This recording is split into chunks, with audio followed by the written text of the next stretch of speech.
Hoje, a gente vai mergulhar fundo nas raízes do nosso mundo. Vamos explorar o legado gigantesco de duas civilizações que, olha, mesmo depois de milênios, ainda moldam a nossa sociedade, o nosso dia a dia. Já parou para pensar nisso? A forma como nossos governos se organizam, os princípios básicos das nossas leis, as palavras que a gente usa, de onde é que veio tudo isso? É uma pergunta-chave para a gente entender quem somos hoje. E as respostas, bom, elas estão lá atrás, na antiguidade. Para encontrar essas pistas, nossa jornada vai nos levar para a Grécia Antiga, o verdadeiro berço do pensamento, e para a Roma Antiga, a grande mestra da organização e da estrutura. Ok, vamos começar nossa investigação pela Grécia. É lá que a gente encontra uma forma totalmente nova de organizar a vida em comunidade, uma ideia que iria influenciar todo o Ocidente. E o mais fascinante é que a própria geografia do lugar preparou o terreno para isso. O relevo todo acidentado da Península Balcânica tornava muito difícil criar um reino único, um país só. Pelo contrário, essa geografia acabou incentivando o surgimento de várias comunidades independentes.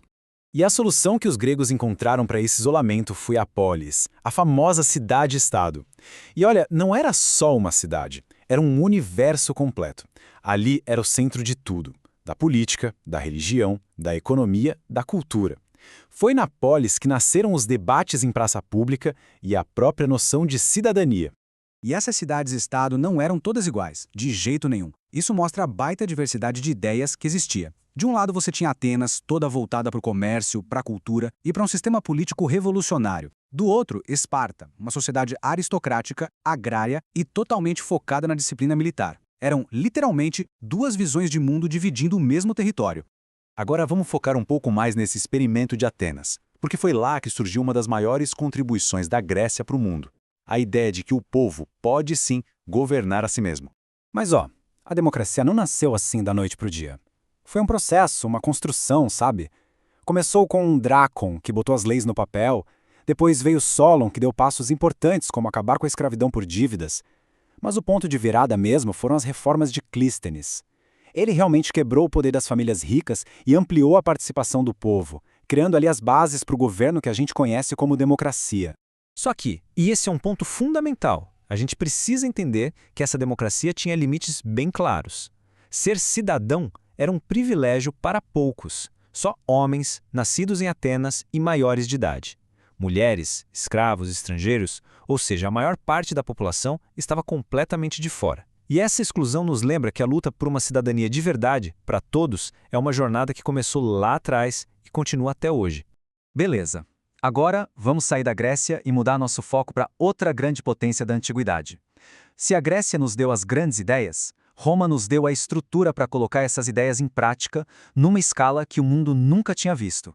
O legado de Roma é simplesmente imenso e está muito presente na nossa vida. A língua que a gente fala, o português, veio do latim.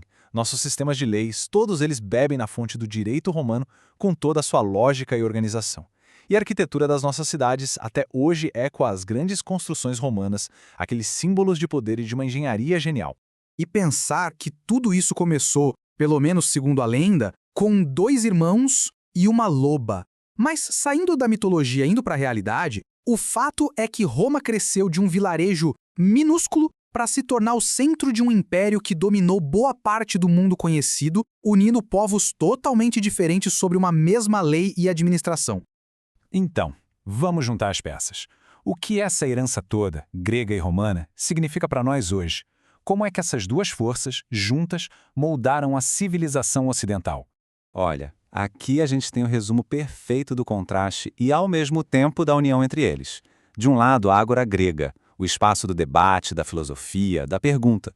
Do outro, o Coliseu romano, o símbolo da engenharia, da organização, da escala de um império. Basicamente, o pensamento e estrutura. Essa frase sintetiza tudo de forma brilhante. A Grécia nos deu o porquê das coisas, nos fez perguntar o que é justiça ou qual é a melhor forma de governo. Já Roma nos deu o como, criando os sistemas, as leis e a administração para aplicar essas ideias para milhões de pessoas. Juntos, eles formaram a base do nosso mundo. Democracia, direito, cidadania, são todos conceitos que nasceram lá atrás, mas que continuam mais vivos do que nunca, sempre em debate, sempre em evolução. A questão que fica para a gente é, conhecendo essas origens, como nós podemos usar todo esse legado para encarar os desafios de hoje e construir o futuro? Fica aí a reflexão. Valeu!